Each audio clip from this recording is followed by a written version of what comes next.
A basin of water 21 meters deep at low tide, the port of Halifax is considered to be the world's deepest port. Strategically located on the Atlantic coast, it is also one of the world's largest natural ports. Since its completion in 1856, the Halifax Citadel seems to keep watch over the port. It is part of a system of fortifications built in and around the port over the years, known as the Halifax Defense Complex. Now a National Historic Site, the Citadel was garrisoned by the British Army until 1909, and later, during both World Wars, by the Canadian Armed Forces. Everything about the Halifax port facilities, from the numerous forts built over the centuries to defend the city, to the present-day headquarters of the Canadian Navy, reminds us of the city's military past.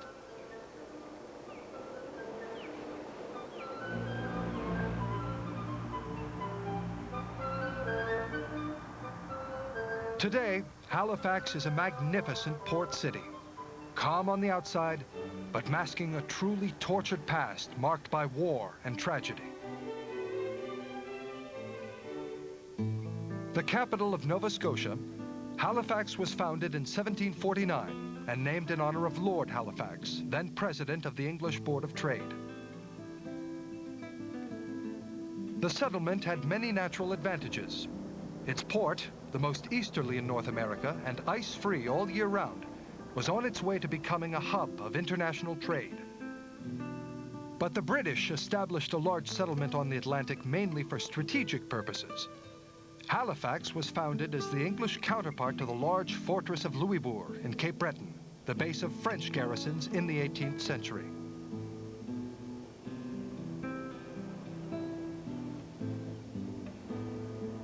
In 1749, 2 regiments and 2,500 colonists crossed the ocean from Great Britain and landed in Chebucto Bay, the natural harbor that would one day become the port of Halifax. But for the rugged settlers, those early years were times of back-breaking labor. To speed up the pace of colonization in the mid-18th century, the British Crown offered anyone prepared to emigrate land and a full year's ration of food. The offer was enticing, but unfortunately appealed mostly to an undesirable crowd: unfit sailors, renegades, and ex-convicts. But the leaders of the colony were less interested in building cities than in defending the empire. Halifax was destined to become one of the British Empire's 4 main naval bases, and would remain so until the end of the 19th century.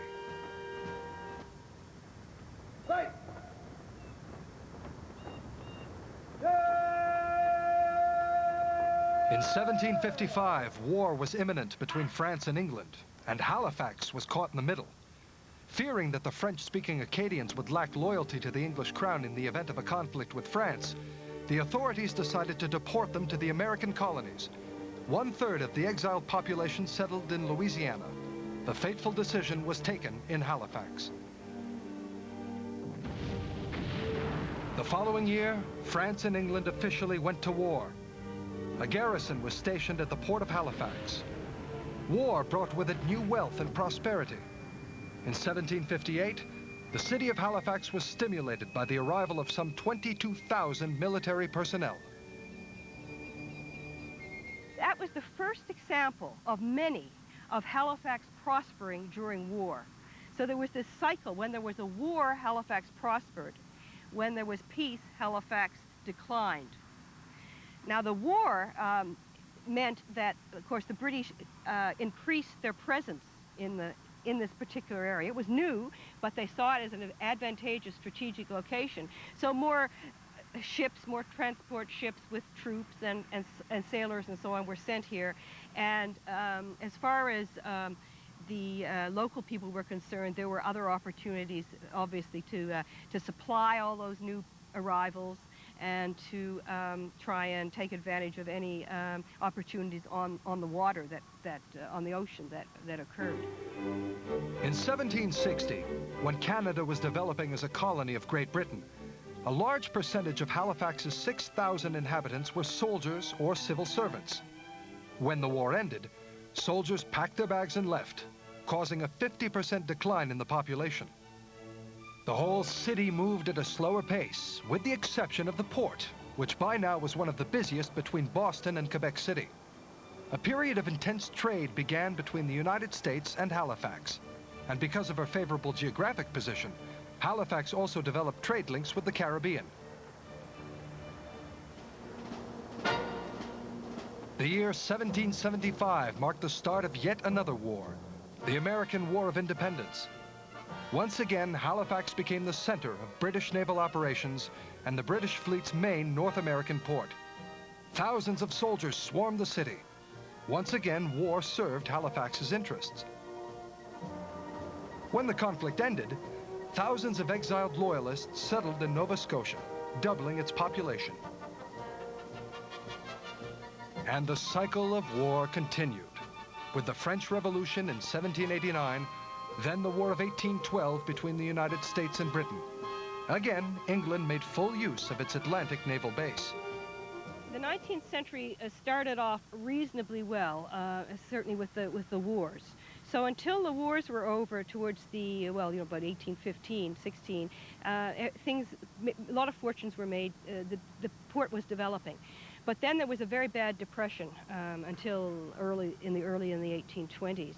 And during that period, in fact, the British Naval Yard was withdrawn from Halifax. After the withdrawal of naval forces, Halifax is once again faced with an economic downturn, entering a period of peace lasting a century. In 1841, Halifax was finally incorporated as a city.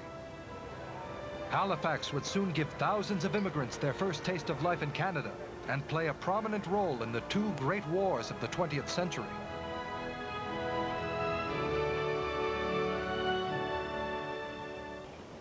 The city of Halifax had changed, and so had her port.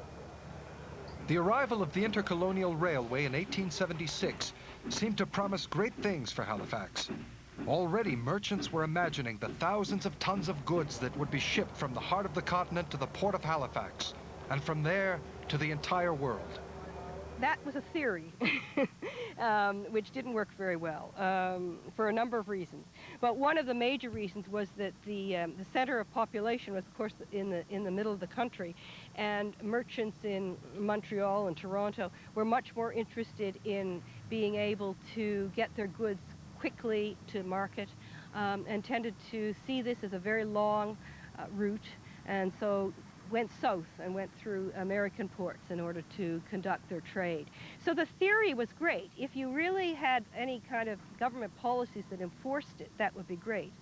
The other thing that was a disadvantage, I might say, is that while the Canadian government poured a lot of money into railways, they didn't pour any money really into shipping, which is a very strange contradiction. Despite these problems, the port continued to develop. The early years of the 20th century coincided with the start of an intense period of immigration. At the south end of the port, new piers and reception facilities were built.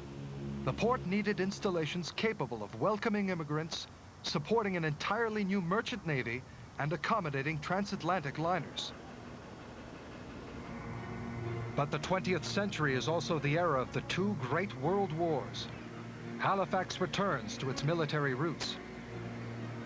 Over the course of the two wars, the city once again becomes an important strategic naval base. Ships loaded with provisions, munitions, and troops assemble in the port before departing for Europe. These two brutal wars have left scars on Halifax which can never be erased. On December 6th, 1917, at 7:30 in the morning, the Mont Blanc, a French munitions ship, left the port and headed for the Bedford Basin, where she was to join her convoy.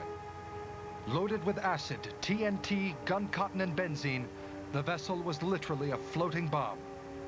A Belgian ship named the Emo was just leaving the basin en route to New York. As she entered the strait, she had difficulty maneuvering and rammed into the Mont Blanc. The munitions ship caught fire. She drifted to the north end of Halifax near an industrial district. At precisely 9:05 a.m., she exploded. demolishing the entire district and claiming the lives of 1,600 people.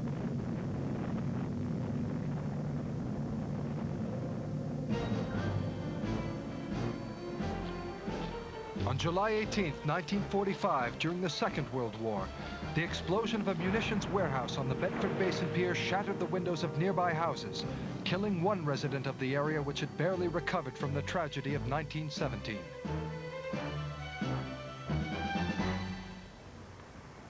Today, tourists can visit Canadian Navy ships and war frigates docked in the port near the western edge of Old Halifax. But for several decades now, military activities are no longer the raison d'etre of this great Canadian port. The Port of Halifax changed its operational base in the 1960s by adapting to another modern transportation revolution, container transport. Not only did the ports of Quebec and Halifax participate in the early history of Canada, they also influenced the development of their respective cities. What were once desolate shorelines are now home to bustling ports of major importance.